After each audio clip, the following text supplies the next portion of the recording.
Good evening, my name is TF2 Public Ferret and I'm an Alarm Copter server of Joyous Win. Hello. And it's good to have you back, man. Really missed your Friday. Sorry for the mucker and crackle there, that's absolutely bad equipment. Anyway, today we are back in, we actually, I think the first time we were in Doublecross actually. It's should be a really fun map to look at, actually, you know, far away antics and stuff like that. Yeah, it's definitely the first time in this server at the very least. I think we might have played it just on like a standard pub server, but first time with this like general crowd at the very least. Yeah, I think we really played it back in the day when, you remember the old tightrope servers? I think that was the time we played it, I think. But now we've got our, you know, vanilla stuff back, and this should all be hunky-dory. Thing is, what I'm expecting from this game, we're going to see we see a lot of insane antics though, you know, jumping peoples. I need at least see one soda popper player today. You know what I mean. The thing I like about Doublecross though is there are so many different approaches and so many ways you can actually play this particular map. Yeah, it's quite a lot better than 2 Fort. I mean, yeah, okay, there's technically only like 2 real ways of getting into the intel room like 2 Fort, but I don't know, they just seem a hell of a lot better than 2 Fort. You know, it kind of forces a team to play a bit more defensively than just, oh, bung a sentry in the corner and you're done. You kind of can't really do that on this map because you'll just end up losing regardless. Yeah, it does force you to play properly somewhat in this game. It's actually amazingly easy to actually cap the intel in this game, although to be fair, if you do bung a sentry in the main room, you can hold it from there, but you're kind of really far back and away. And it looks like, well, you know, Froggy's immediately taking the lead. One fat man.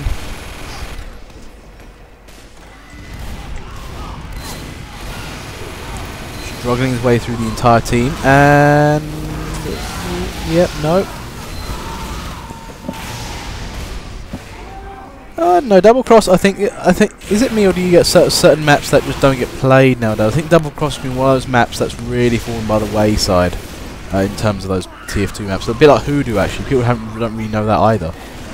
Yeah, stuff like Doublecross, Hoodoo, Yukon, Cold Front, just all of those sort of maps where people barely know they exist purely because the only maps nowadays that really play them are stock Valve servers, and anybody who sort of knows about the map in the first place generally will vote to skip the map as soon as it comes up anyway. So, you know, without sort of going into a map that's, or a server that's specifically, you know, designed to have it being played, you very rarely come across them, I guess, in the wild. Oh man, you can't find TC Hydro for love or money nowadays. To be fair, maps like Yukon, Jesus Christ, yeah, no, that should never come back. I mean, Yukon is not a world. Hang on. Okay, so we've gone one bit of intel. The other one's actually getting snucken away by Aura Drake there. That's very nice sneaky scout work, that is. And that's one up there for red team. And watch out for the crits. Oh, there goes the other intel. Okay, 1-all.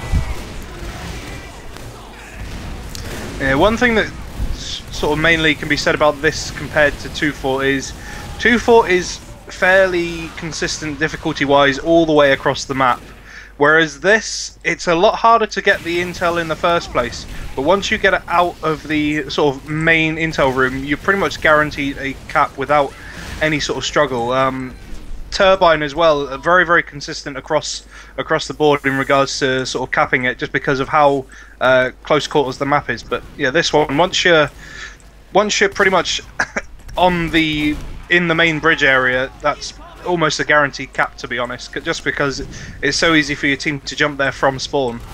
Wingbella, actually, the thing I'm seeing with some of the scouts though, some of the people here know how to play this map and they're using the underground passages a lot. You know, that's some proper knowing how to play the game. Seriously though, the scouts are running away with this game. I mean, we're seeing one scout go in, cap the intel, the other one's to go out the same way, in the underbridge, and just cap it from there. It's kind of insane, really. I mean, we're literally seeing a race cap game here.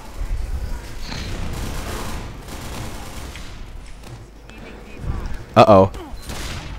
Oh, nice one from Aura Drake there, using the Force of Nature there, just get a leg up. It is looking good for a cap from them, although I think he is having a little bit of difficulty trying to find his way out into the map. I think he's Yeah, he's got what he's doing now, and that looks to be a second cap there for red. Yeah, I think what happened was he kind of came out, well, blue's still here, I better go back. And yeah, it's nicely equalised up now, so teams now have to play defensively. You can't just keep, oh, great, another one's been taken away already.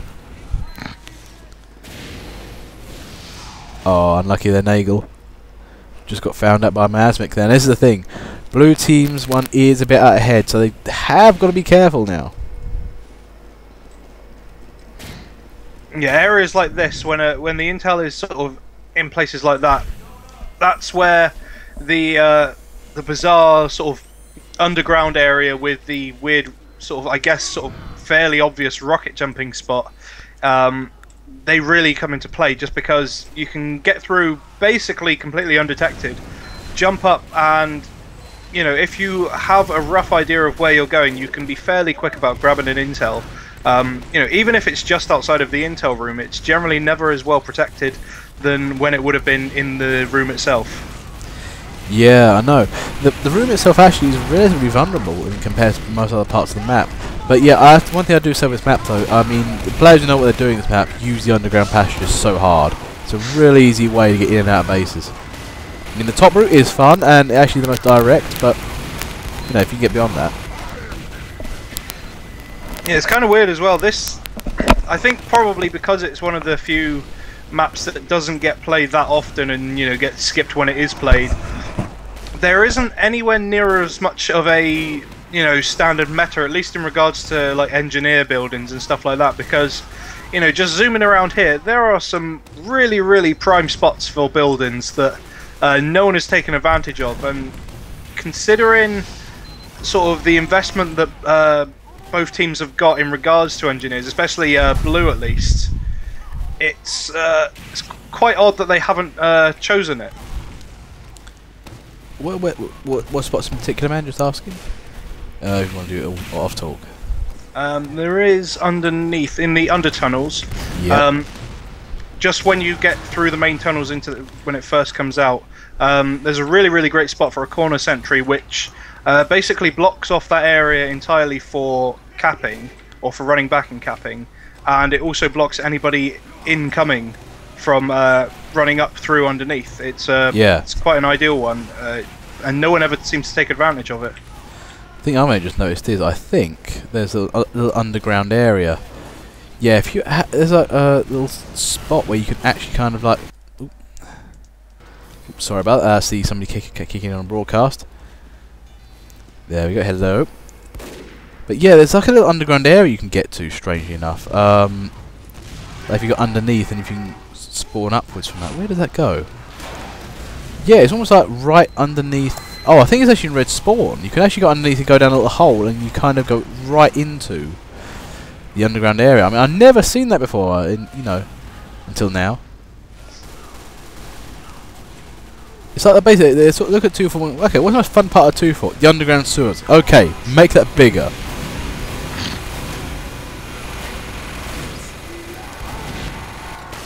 But seriously, I think the other route in this game is, literally jumping over to the sniper sides, going in around the back, jumping over the balconies, and then snatching the intel from behind. That can work really well. Again, this is where, soda popper players really excel. Yeah, I think, to be honest, CTF was pretty much the only reason why the sticky jumper and the rocket jumper were nerfed in that way, where you couldn't pick up intel, just because, this map in particular, if you can get in and out of the intel room, then that is a very easy cap.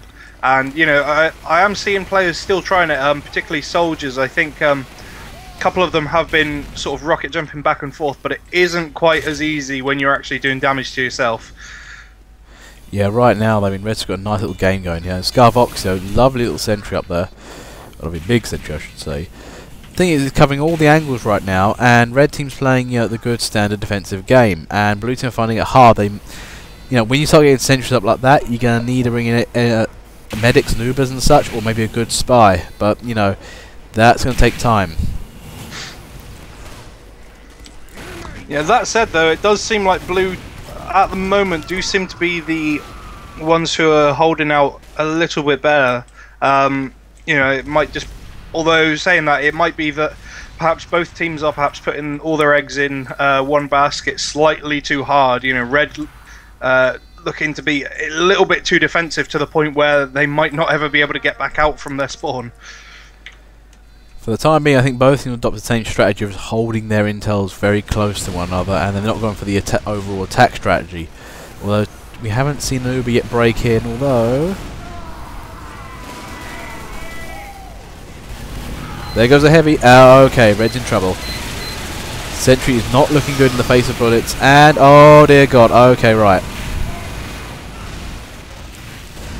That intel did get moved, but I think Red are recovering the situation quite nicely. That was unlucky from Blue Team there. I think, you know, Red Team was just all over that. Unlucky Oki. That was going to be. That would have been a really, really nice attack there, but I think everybody got wise to. But yeah, that was some very nice sneaking in and around. I reckon that with some medic support could actually be pretty much a guaranteed cap if you can manage to get an Uber going. I'm kind of questioning Tom here. Like, what kind of game do you think this was, man? Because we kind of noticed CTF. I'm trying to think what the hell could it be. I think your team deathmatch tendencies are showing. Let's go to Matt. In fairness, there is a railway on the bottom. It could be payload. Oh my God, yeah, it could. Thing is, if you want to like confound sentries in a light manner, you know, you don't want to put an Uber through there. I suppose you get two scouts. One bonks up, distracts the sentry. The other one steals the intel. That could work.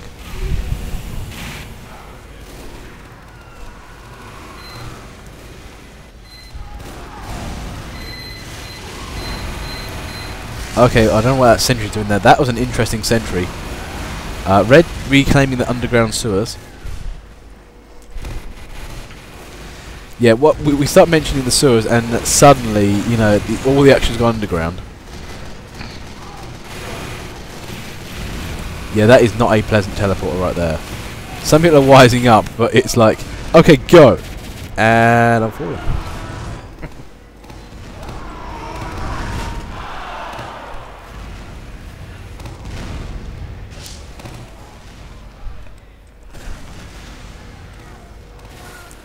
Ooh, looks like some movement on the intel there. And by some movement, it moved 2 inches from where it originally was. Okay, otherwise kind of went from a you know, a short game to a long game. And there's that heavy again. Basefield doing the best he can do. But yeah, well, that was impressive work from Scarvoxia there. I don't know whether or not it's going to pay off. It's looking good. Yeah, that was very nice. Picking up the sentry to avoid the Uber and just getting around the corner. That was very, very close to him getting killed. I think you ended up on something like 30 health or something like that. But yeah, that was really nicely done. I think the cap would have gone ahead had it not been for that stealthy work there. Yeah, that's the thing.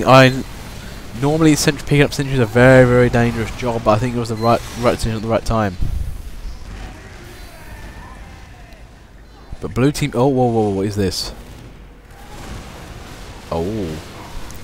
Oh, okay, that's interesting. Oh wow, that is not good for blue. Where he died, it glitched out through the woodwork onto the direct floor. So that's, oh boy. Okay, Red's got an easy task here if they can get to it.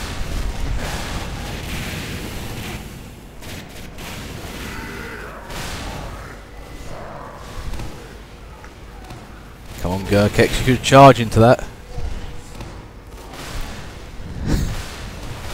I'm just loving the pyro defense though. It's like, nope, use all the M2. Do not let them get anywhere near the intel.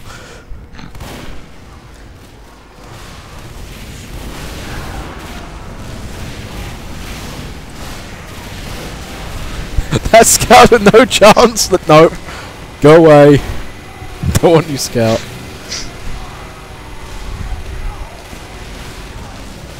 And that was some pretty diligent defending there from blue team pyros. That was lovely done. Until they became brutally massacred by a crit soldier. So at this time you then see a scout with spy running away with blue intel and just like, okay, I'm done here, I'm going. Well, the thing is, in moments like that, when you know that a team is invested in making sure that wherever the intel currently is protected, you know that the original intel spawn point probably isn't going to be as highly protected as normal. That's a really, really ideal time to throw like a spy or a scout near where the intel will respawn and hope that, if nobody picks it up, you've got a perfect chance to grab it. If someone does pick it up, then it's still not a bad thing because they are likely to pick it and win the game. Yeah, I know exactly what you mean. Take a turbine for example. If you cannot take the intel room itself, it should really keep picking up and up and up all over again, depending where you are. This map is a lot different. I think this is one of the better CTF maps in that the intel room is right at the back, but not too far back. You can't easily siege it. Takes a lot of effort to get in and out. It's a good map for this, I find. Uh-oh, what's this? Oh. Okay. And there goes Oki. That's not the most safest of places. And again, the blue team pyros. Just all over that. Oh, System X, why didn't you pick it up? Oh no, you could have snatched that. Be brave. Oh, that's a shame. I think that probably would have been very close to a decent cap then. I'm not sure who the... I think there was a scout alongside him as well. Not sure who it was, but yeah, with that scout there as well. Oh, epic killer. Yeah. Oh, jeez. Okay. Oh, jeez, epic killer. You nearly fell off the bridge. And there goes that soda popper. Yep. And yep, it happened. It worked. Finally, we see a soda popper, and it works like a damn charm. Brilliant.